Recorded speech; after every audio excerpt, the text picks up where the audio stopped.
Training is also very important from an individual standpoint, from the perspective of you as the individual trying to accomplish your goals, trying to get the things you want, and also within the larger context of your social circle, your group, your organization, your business, or whatever.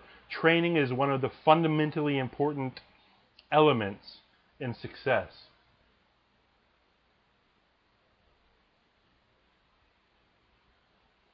If people are not properly trained, even if there are 100 of them, they won't be able to defeat one opponent who is properly trained. However, if people are given proper training, one of them can hold off 100 opponents. So we want to teach people, when you train people, first you want to start with yourself.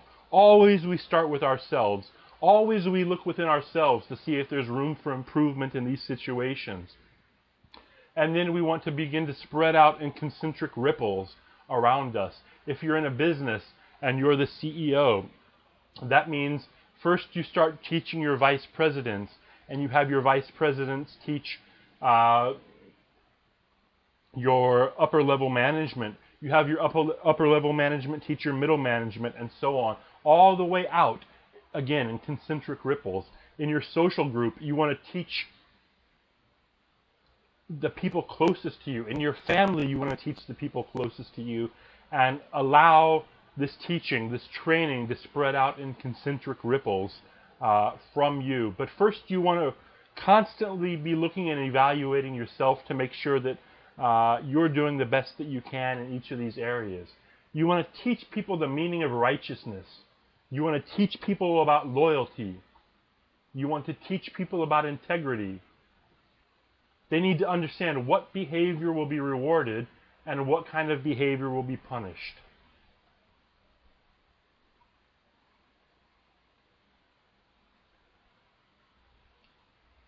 You want to train people in making working groups and how to set up their own working units so they can function together as one.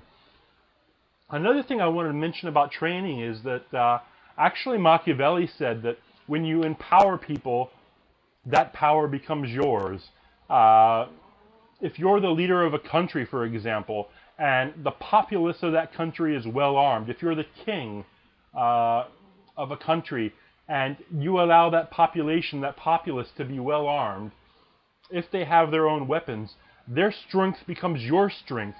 You're more resistant, more resilient to attack.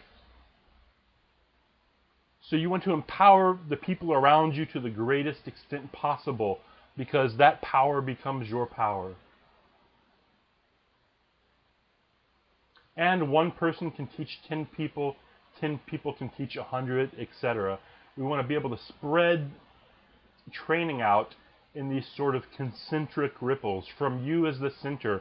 You as the leader need to take personal responsibility for setting a good example, for looking at yourself and making sure that you understand the meaning of righteousness, that you're walking in righteousness, that you're being righteous, that you're being loyal to people, that you have a high level of integrity. And you need to understand, set clear lines of demarcation, and let other people understand those lines of demarcation about what type of behavior will be rewarded and what type of behavior will be punished.